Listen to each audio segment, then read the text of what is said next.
Welcome back to another episode of Retail Therapy on the Sunday Scaries podcast feed. I'm your host, Will DeFries, and with me, my co-host, Barrett Dudley. Barrett, how's it going? Hello. How's it? I'm doing okay. You know, here on a rainy Monday. Just what a great day for getting on your Gorp core. Or your book core if you don't leave the house. Maybe we're at the point of the year in the winter season when there's only so many days left to wear some kind of outdoor technical gear that can actually get worn for its intended use. That's right. Yeah. And this morning I completely bricked everything when I went to go actually do that, and I put on what I wear every single day to the office. Yeah. Now, see, this is I wasn't really going into the office last year the way I am this year, and so like my stuff is actually getting used this go around, and it feels really good. I think that I don't know about you, but I feel like listeners would be probably really surprised to know just how like schlubby and sloppy I look on a very regular basis if I'm not leaving the house. Like I feel like you'd think that and I even feel this about myself. Like I should be like looking pretty fresh, like even when I'm just out the door to go to Home Depot and Starbucks. But I'm definitely not. I look like trash. See, that's where I put in my most effort. The time when I put in my most effort on putting like a look together is when I go to the grocery store on a Sunday. I already know that it's going to be miserable. I already know that there's going to be a million people there. But for some reason, I like getting a little fitted out just for a quick grocery store run because it just makes me more excited to go do it when I don't really want to do it in the first place. I do when we go in and out kind of here of like the mask on, mask off. At least I have been. You know, there have been lulls when I've been pretty lax about it, and then here in the end of the Omicron surge, I'm still being pretty diligent about it. But no mask grocery store is totally different for me because then I might my people are seeing my face. Oh yeah, it's a little more pressure. And one of my all-time favorite things, it turns the grocery store from a bad trip into a good one, is the grocery store beer. The walk-around beer. See, that's something I haven't adopted yet that God. I need to. You would love it. Where do you get the beer? Do you go to the restaurant first? If you go to like, we're Texas based, so we have Central Market and Whole Foods. It's like our bougie grocery stores. Central Market always has like a little offshoot of a little restaurant thing stationed up, and they've just got taps there, man. You just walk up and you're like, let me get that 512 Amber Ale in a plastic cup. Do they always give it to you in a plastic cup? I always say plastic cup. And they know what you're doing. And Whole Foods, these places typically have bars, and you just walk back to the bar. That's your first stop. I might need to start changing my routine. It levels up the grocery store experience, and you will, if you go with that in mind, I feel like that, it's more of an event. You're definitely like, let me take off the sloppy sweatpants and put on my good ones. Since we had Fritz, my son, we've had we've started to split up. We've divided and conquered when it comes to grocery store runs. Yeah. And now Sally's going to be sitting there wondering like, why has Will been at the grocery store for 2.5 hours? Like I know it's busier on Sunday, but is he doing it's because you're on your third Guinness. Yeah, is he doing beers right now? Well, this is the first Wednesday edition of Retail Therapy, which will be dropping every other Wednesday on the Sunday Scaries feed. If you guys have any questions for us, any topics you want covered, you see something on Instagram, just send a DM to the Sunday Scaries Instagram account or to one of us. I'm sure we'd be open to it. Absolutely. Let us know. And something I don't normally do on Sunday Scaries is record these with a camera. Something we're doing with Retail Therapy is recording these with a camera. How about that? And so if you want to go watch these, you can head over to youtube.com/washedmedia. Again, that's youtube.com/washedmedia. And we will be putting every video up of these episodes as long as we have a camera in the room. But yeah, I mean, should we just dive right in, Barrett? Let's dive in. You sent me a text the other night. You sent it to me after my bedtime, which is about 9:15 p.m. Sorry about that. No, I mean, it's okay. I keep my phone perpetually on silent at the house. Yeah. Never even have the vibrate on. Do you have notifications silenced? And I do. Have you noticed that like iMessage and it will now tell you when somebody has their notifications silenced?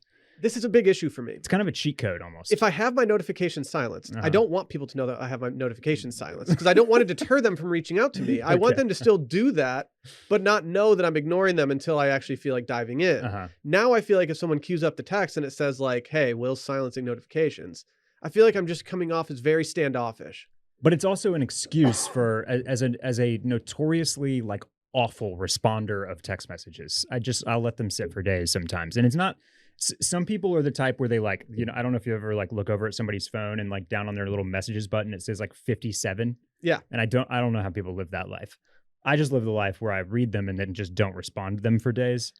If I don't have my notification silenced, but if I did, I probably should, because I feel like that gives me an out. It does give you an out, Barry. Right? Mm-hmm. So, yeah, no, I don't know.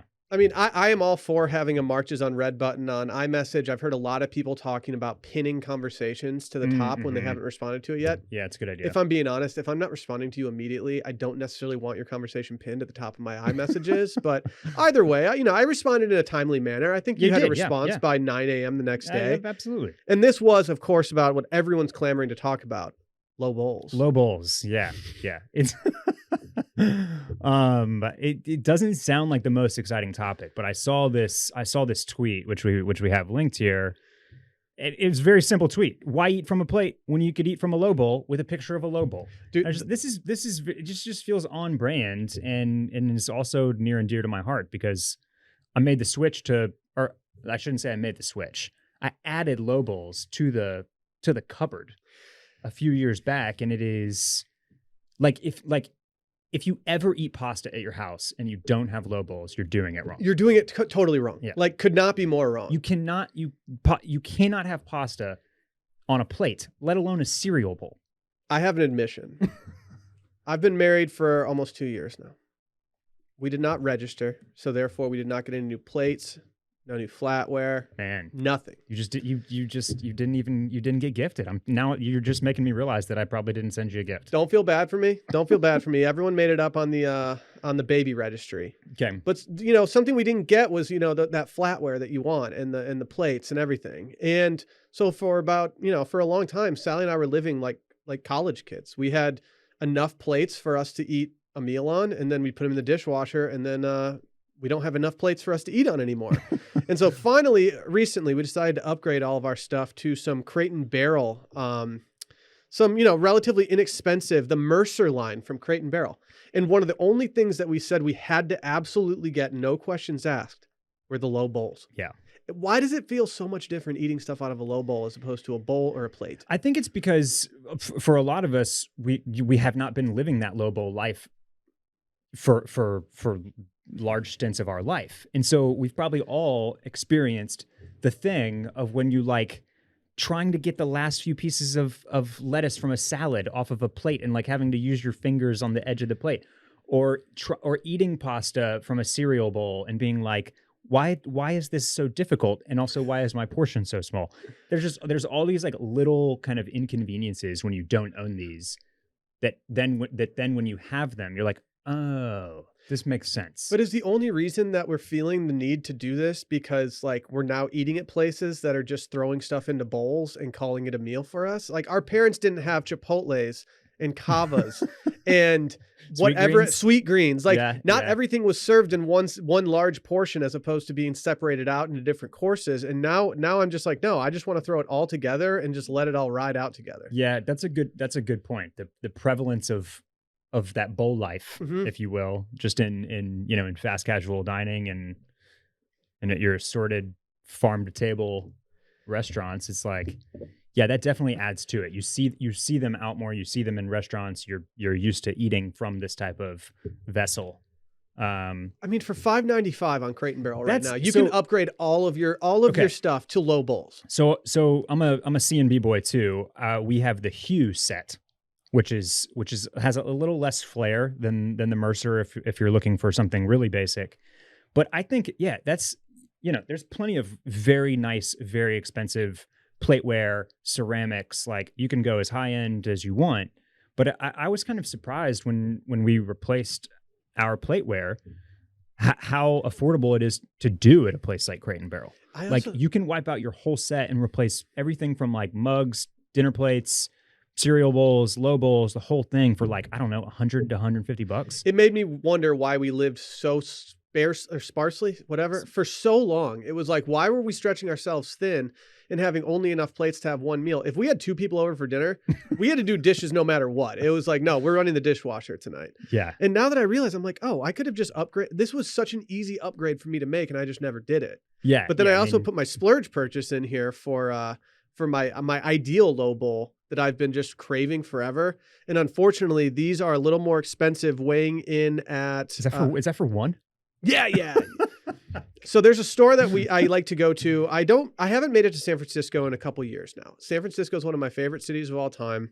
One place we always try to go to, at least for brunch, is Tartine. It's a very famous bakery, restaurant, whatever you want. And next door to it, they have a company called Heath Ceramics, and they have really beautiful ceramic stuff. Mm-hmm. Unfortunately, their shallow salad bowl is $155. Yeah, that's so if you want to replace, that's pretty intense. If you want to replace all your dinnerware with just one thing for $150, you can just do that at Heath Ceramics. But if you want to do your whole set for $150, then just go to Crate and Barrel, and no one's going to even bat an eye. Yeah, and I mean, look, I've chipped these before. I've broken the plates, and I don't know if when you're paying that much, like if you're also getting a little bit extra durability, but like I cannot imagine having somebody over, serving them something, and then they they knock it against the wall, or what if they chip your $160 plate? I think the real thing is like if that's the ceramic ware that you're buying, I think that's like such another level of money spending. That's like money is not an issue if you're spending $160 on one low bowl. No, you don't know how much a gallon of milk costs if you're spending $150 on a low bowl. What could a banana cost? $10? I once sold somebody because I used to work in high-end retail. Loved it. And I think it's where I got my affinity for things that I can't afford. And something I did one New Year's Eve was I sold a dozen crystal champagne flutes to somebody. Not cheap champagne flutes. These are cut crystal, very nice things. And all I could think of was like, man, someone's going to get drunk at this New Year's Eve party tonight and absolutely ruin one of these, and they're going to have to come in to replace it on January 2nd when we're open again. Sure enough, that person comes walking through the door January 2nd. They're like, yeah, I need one more. And I'm like, yeah, you do. I knew you did. Were they sold as singles, or did you have to buy like 12 No. more? Luckily, they were sold as singles, so they only had to buy one. But I was just like, yeah, this makes all the sense in the world. I'll throw out one more in-between brand here.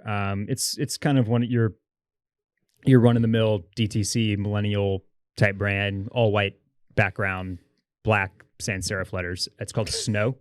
Okay. SNOW with an E on the end there.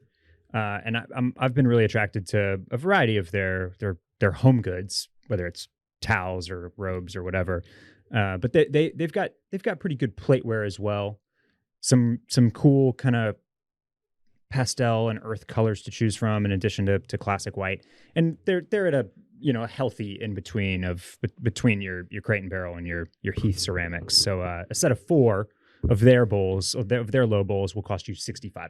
Okay, that's much more reasonable than the $150 price tag that I brought to the table. I apologize to everybody for that, but just know. No, we need to be aware of these things. In my cupboard at home, we have 8 low bowls, all Crate and Barrel. I forget what the name of the actual thing was. Yeah, and Mercer. The headline here is that if you don't have low bowls and you're eating at home with any type of regularity, you need these because they will change. They'll change your life.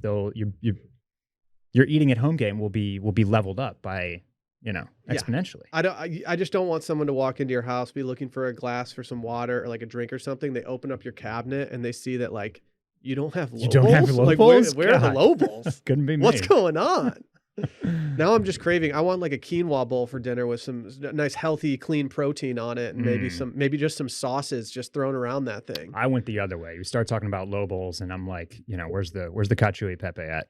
I posted a meme from Sunday Scaries last night that was Aziz Ansari eating some carbonara straight from the bowl, and all I could think of the entire day was carbonara. It's like, Sally's, what do you want for dinner? I'm like, well, carbonara. She's like, I'm not doing that. I said, okay, then we can make whatever. Barrett, I did something I'm not proud of recently. Yeah.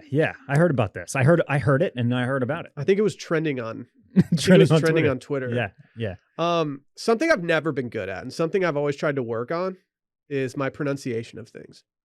I think my upbringing in Michigan has caused me to have a certain inflection on certain words. But in this case, this was simply not it. This was simply a complete lack of awareness. This was a lack of research, and this was a lack of just editing in general. And what I did was recently, I was describing some winter scented candles for the people at home. And I went through a company that I mispronounced on a level that I had no clue was even possible to do. And this opened up a whole new thing for me of like, okay, I need to make sure that I'm pronouncing things right before I start going down this path of just being the idiot who's trying to get people to buy this stuff and I can't even pronounce it. Will you tell me the word that I pronounced wrong? Yeah. So, and will you tell me on a scale of 1 to 10 how bad I should feel? Well, if it were me, I would feel probably an overweighted sense of embarrassment about this. Barrett, one So DM was enough for me to want to crawl into a hole and cancel the entire... just delete the whole episode? Just, not even that. Like, just delete the entire show from iTunes. But I will give you credit. This brand, which we might as well just say what it is. It's Loewe, and says you pronounced it low. You never this brand is like, out of all the designers up there, it's like pretty obscure. Mm-hmm. It's not Gucci or Louis Vuitton, right? And it's got a little more edge to it. So you never hear this brand said out loud. You only ever see it on Mr. Porter or Net-a-Porter or wherever. You're looking through By George and you like see the tag and it's so expensive that you don't even bother to ask what it is, basically. So it's a pretty easy one to miss. And there's no way that I knew how to pronounce it until I figured out how to pronounce it. I did not see that brand when I first started coming across it and know, oh yeah, Loewe. Loewe. Yeah. It's almost like nueve in Spanish for 9. Yeah, when I did this, I had some people reach out via DM, and I'm going to say that every single person that reached out to me via DM was so nice about it. Like, I think they knew how embarrassed I would be if I knew that I butchered it as bad as I did. And they were all just like, hey, just wanted to toss this out there. Still love the podcast. But I was just like, oh my God, Will, what are you doing? This is not something you should be doing. Well, Barrett, I've taken some other brands and I've decided to make sure that I'm pronouncing some of these things correctly. Yeah, okay. Very early on, before ALD was ALD, no one really knew how to pronounce that. Right. And I've gone through at least 6 different variations of the way that I pronounce it. You could go on YouTube. The first 2 years I knew about the brand, which I think we were probably relatively early on. We were early on. We were early. The first couple of years, I remember going on YouTube numerous times before saying it on Scaries just to make sure I was saying it correctly. And there was really nowhere that had a consistent way of saying it. There was no officially, created video of someone talking about the brand. It was all just kind of people guessing. Yeah. How do you fucking say it? So I'll go through some of the progressions. I think for a long time, when I was originally a fan, 2017 or whenever that was, I was saying Aime, Aime Leon Dore, okay, or Aime Leon Dore. Dore. See, that's where I think we all strayed from God's light when we started doing the Dore. We were doing too much, trying to sound too classy. And then I was like, wait, is it classier than I'm saying it? Is it Aime Leon Dore? So then I switched to that. But then I switched to Aime. Now, yes, and that's apparently the fully correct version is Aime. Okay. Aime Leon Dore. So there's no Dore. Which honestly, I don't know if I like as much as Aime Leon Dore. I once said the word pomade to my mother, and she was like, "It's pomade. Stop dressing up pomade." And I was like, "Oh, that makes kind of sense." I don't know. I've never done this before. Yeah. So Aime Leon Dore that's correct. Our next one seems straightforward, but I've heard people pronounce it different ways, and it's made me question everything. It's a store on South Congress that you can go to anytime, or you can go online. They were nice enough a few years back, before I even knew who they were, to send me some shaving cream. That's very nice. I was very surprised, as I do not get very many just random hey, what's your address? We want to send you a product. It was very nice. Is it Le Labo? Le Labo? Okay, so yeah, the where the emphasis is. I'm not actually 100%. I think I've always let me.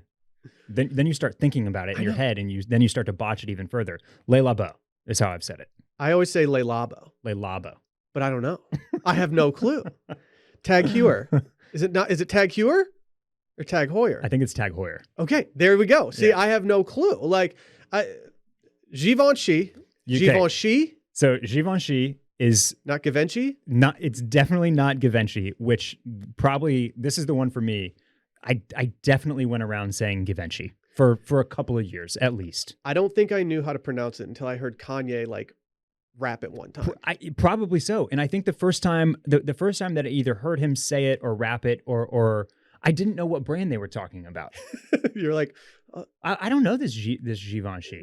Givenchy. Yeah, what No, is that? Not sure who that is. No, Yeah. no. It kind of sounds like that other brand that I know, Givenchy. Yeah. No, I'd just rather buy Givenchy at that point. But yeah, that's a very. I would say that like Loewe is kind of the new Givenchy, in that like you have to know how to say Givenchy now. Well, you should know that one. For me, it's like, yeah, now, I mean, I will never mispronounce it ever again. Like I have learned my lesson. But Loewe is still, I feel like it's still kind of like, low key enough, kind of, or it's just not as, it's not as popular. It's not as well known. There are some things that I know that you should pronounce it a certain way, and I don't want to, like Porsche and Porsche. Okay, which one of those is right? I believe Porsche is correct. Oh, okay. But I don't want to say Porsche. I've always said Porsche. I've always thought that it might actually be Porsche, and I don't like that. Like whenever I say, if I'm like, I think I love Porsches. I love Porsches, whatever you want to call it. I think they're great looking cars. Like if someone gave me a check for, if I got a bunch of, Spotify money and I could just go buy a classic car, yeah, I'd definitely go get one of those because that would be the most fun to rip around like sure. Austin in. Yeah. But I still don't like calling it a Porsche. That's De Rossi. That's not a car. That is Ellen's wife. Yeah. The last one I had on here was a yogurt brand. Yeah. Is it Fage? Faye. Okay. Yeah. Okay. And I know, and the only reason I know that one is because that's the brand of yogurt that I buy most often.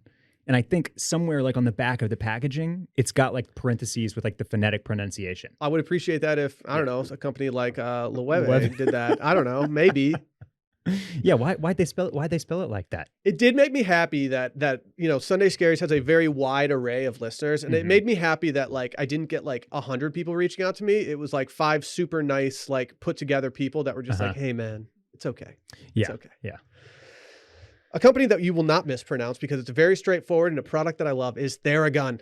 Today's episode is presented by Theragun. Don't let the stress of daily life weigh on your body. Whether you're an elite athlete or someone like me, just trying to make it through the day tension-free, Theragun can help. I feel a little slighted by Theragun, not thinking that I'm an elite athlete, but they are right. I have not been doing my workouts as much as normal. Why don't they think you're an elite athlete? That's a good question. I mean, I did have some varsity letters in high school. Have they not seen your Pelly scores? I mean, have they not seen my yoga journey? Like, this is crazy. Theragun's a handheld percussive therapy device that releases your deepest muscle tension using a scientifically calibrated combo of depth, speed, and power. And it's as quiet as an electric toothbrush. The Gen 4 Theragun doesn't just feel good, it gets to the source of pain by releasing tension using Theragun's signature percussive therapy, which goes 60% deeper than vibration alone. Whether you want to treat your muscle tension from working out, an injury, or just the stresses of everyday life, there's no substitute for the Theragun Gen 4. Even the OLED screen and design make you feel like you're holding something from the future. Just go check out their site and check it out. The Theragun app even learns from your behaviors and suggests you guided routines. I've been using this for a very long time.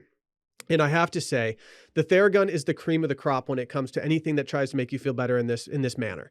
I have used one like almost every day since I got mine, and I absolutely love it. When I do it on my shoulders, it feels like someone just gave me a nice shoulder rub. After a hard workout, I will usually make my wife do my lower back because I cannot reach back there. But it just feels like a full-on massage. I love it. Try Theragun for 30 days starting at only $199. Go to therabody.com/scaries right now and get your Gen 4 Theragun today. That's therabody.com/scaries. Therabody.com/scaries. Barrett, a photo hit the timeline this week. Yeah.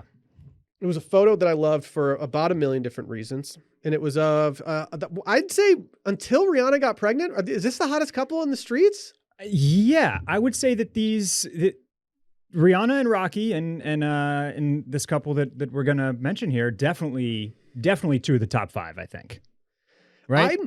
Like they're in the conversation because like okay, for just this if the popularity of these couples was based off this podcast alone, I think A$AP Rocky and Rihanna, Tom Holland, Zendaya, obviously Bieber and Haley got to be in the mix here.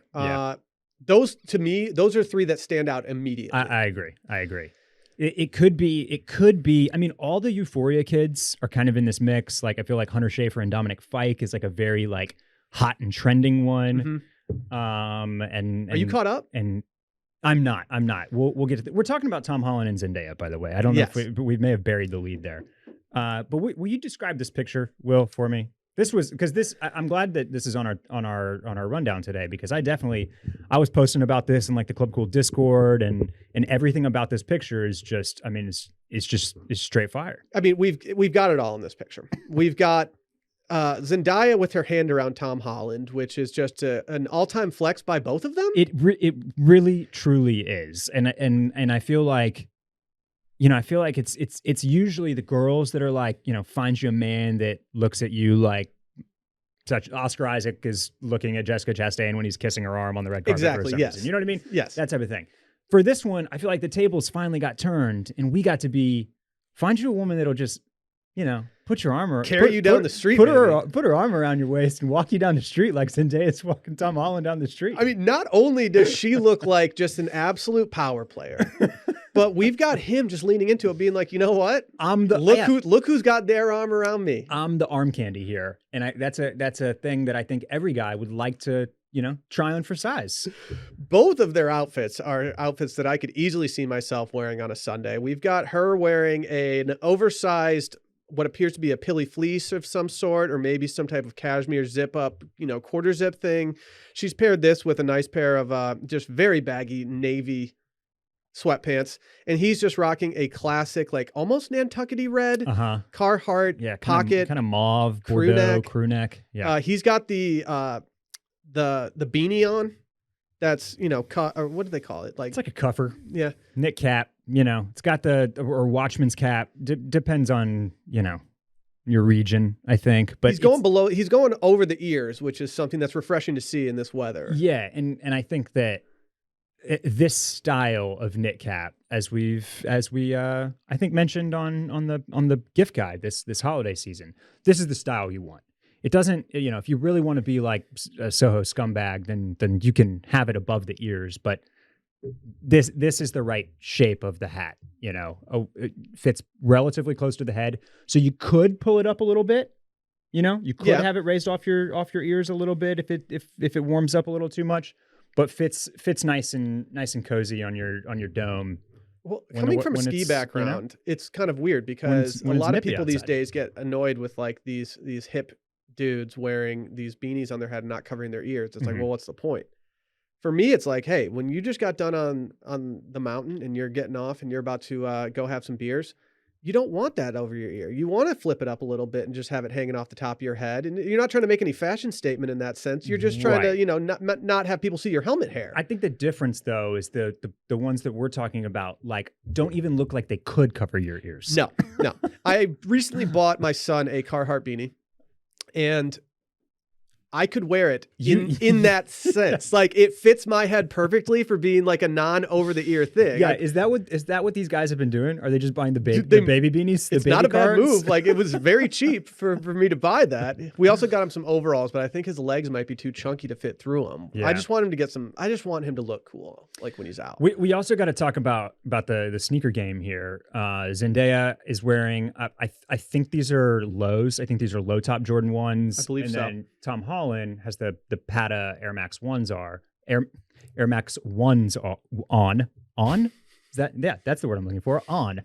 Not the sneakers. Very just a nice just nice flex from both of them on otherwise very casual, relaxed outfits. For me, the biggest flex, and this is something that I think, obviously Tom Holland's not a dad, but this is some dad shit that he's doing.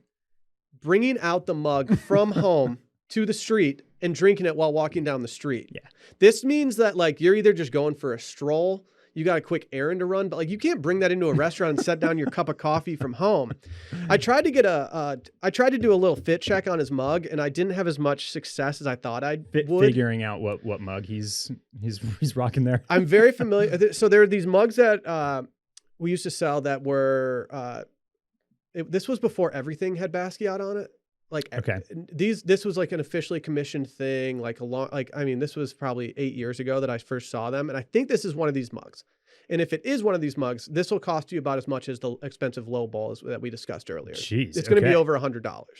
Okay? So you think this is some fancy mug shit? Because Yeah. I thought this was like, you know, more akin to my collection of mugs that I've won at Dave and Buster's. Well, it's also possible that this mug is just we're incredibly zoomed out from this. It's entirely possible that they just have art, like, you know, when you're a little kid and you do all like the scribble artwork and then they put it on a mug for your parents. Right. Could just be that, and I could just be saying it's like a world-renowned painter. Do you like this? Do you like this fit and this vibe and this whole aesthetic in this picture more if it's the $150 mug, or more if it's like your Knob Hill? Is that Nubs Knob? Nubs Knob? No, I want this to be as expensive as possible because I want to live in a world where these two people who are trying to dress down and be pretty casual, they still just can't get away from having like really expensive shit on them at all times. And if they break it, it's like, whatever, I'll just do like a Marvel movie or something. Yeah.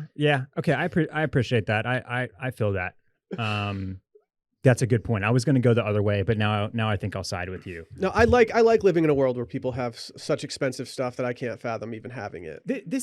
I also just have to, we got to speak up for the short kings here. That's the other part of this, is that this is like a Hollywood power couple, as we've already mentioned, two of the hottest names in the game right now. And I love to see a short king with a tall lady that, and they just do not care. It's not an issue. So you're not caught up? I'm not caught up with Euphoria. Okay. I've watched the first episode of this second season. Okay. And let me, I'm going to get caught up. Euphoria is a show that I have a lot of time for and I really, really like. This first episode of season 2 was, it was something. And I hear they only get wilder from there. This show is not, I don't even know what this wants to be. I watched the first episode and I feel like I'm watching a drug thriller. Yeah. Like it's like Boogie Nights met Training Day or something. This season is taking a little bit of a departure from last season in that I feel, this is, who knows what they're actually thinking when they're putting these episodes together. But it all feels really scattered to me sometimes, where I'm like, okay, I feel like I'm just watching a bunch of random scenes put together. But I have not watched episode 3 yet of season 2. I'm very excited to see episode 3 because I've already seen numerous people. So you've only seen 2? I've only seen 2. I think 4 was last night, though. I think 4 came out last night. Oh, I'm so behind. Yeah. I'm so behind. And the reason I'm behind is I don't watch it on Sunday night. I can't. No, right. And that's what I was going to say also, is that the vibe of this show, especially in its second season, although I probably felt like this in the first one too, it's kind of hard to hit the play button. Do you know what I mean? Yeah. You have to be mentally prepared for it. You have to kind of like psych yourself up for what is about to be put in front of you. It's not like Succession where I can just sit down and be like, all right, let's go. Absolutely. I could watch Succession at any different point. And I do that because it's the most recent like big show on HBO that's on Sunday nights. The stressors are totally different. Even now, like Righteous Gemstones, that's still an easy Sunday watch for me because I'm like, well, this isn't going to give me a panic attack. Right. It's also not a show that my wife enjoys because Euphoria gives her just the most anxiety. And so it's me watching alone on a night when she's out doing something and Fritz is asleep. I know I was talking to a friend whose wife is also a medical professional, and I imagine that like same kind of thing with Sally. It's like, I think that makes it, there are a few things that make Euphoria extremely difficult to watch. I think one is if you have kids, especially if they're anywhere close to high school age. But I think even just having an infant or a toddler like changes the game for you a little bit. It didn't change it for me, but it changed it for someone else that's associated with my child. Yeah. And then the medical professional thing also, like everybody is just, it seems like at all times they're approximately 15 seconds away from ODing.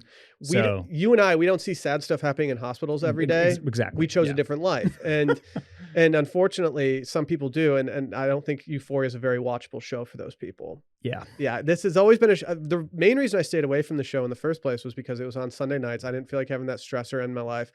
And then it was so hyped, I finally got into it. And now I'm just like, now I love every single character on the show. And I like love seeing them be successful off the show. I'm like, I'm cheering for them constantly.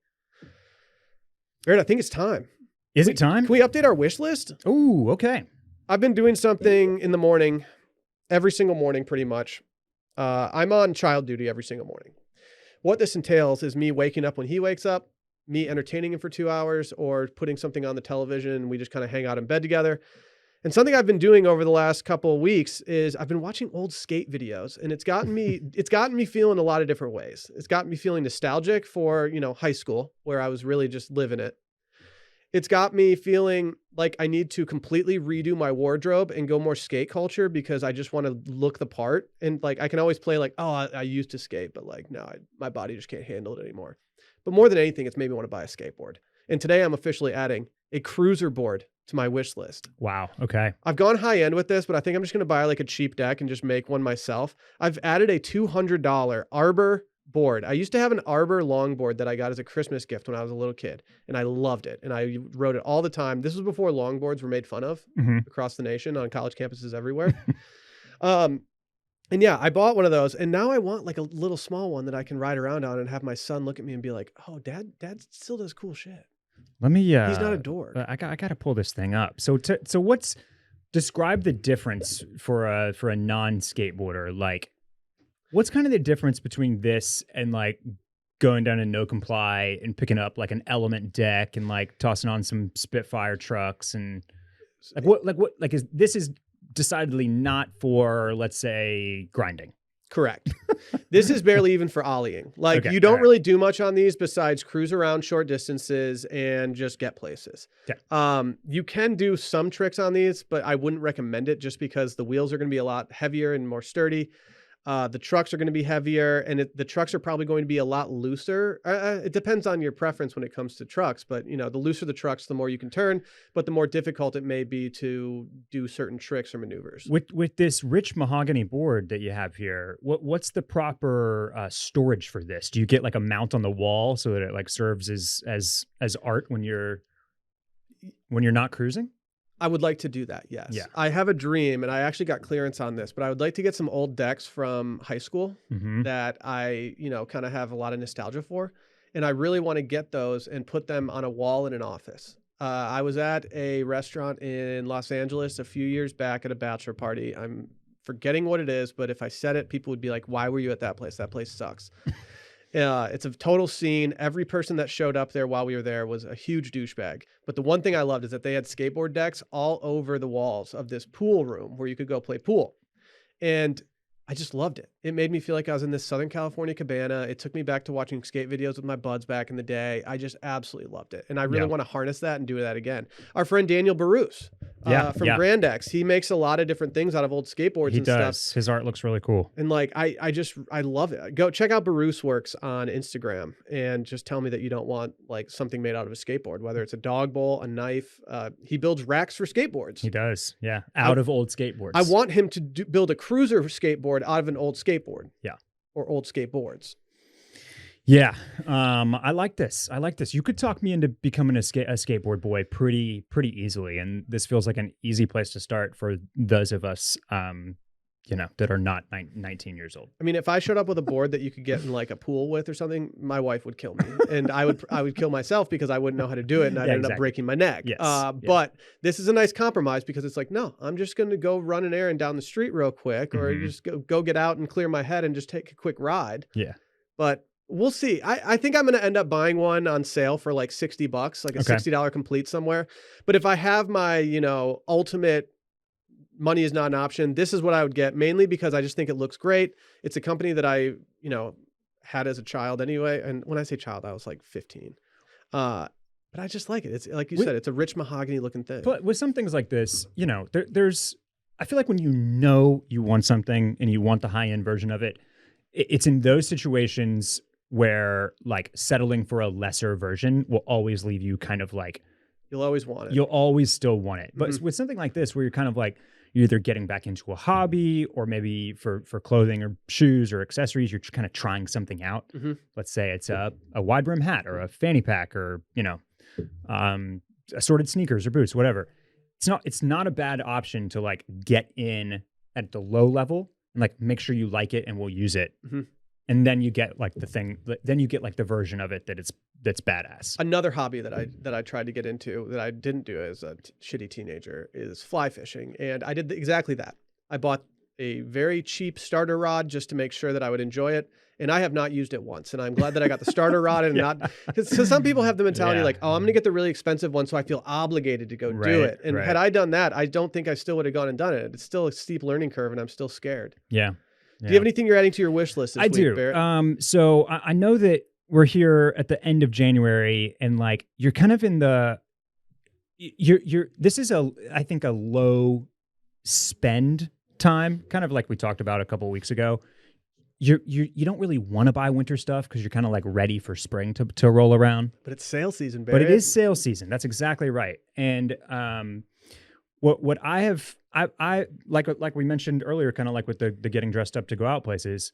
Last year, I didn't feel any gaps in my closet because I was doing very, very little over the course of the winter. Still working from home. We had the big snowstorm, which sapped 10 days from us or whatever, right in the dead center of February. So it's like this go round, I've been out a lot more.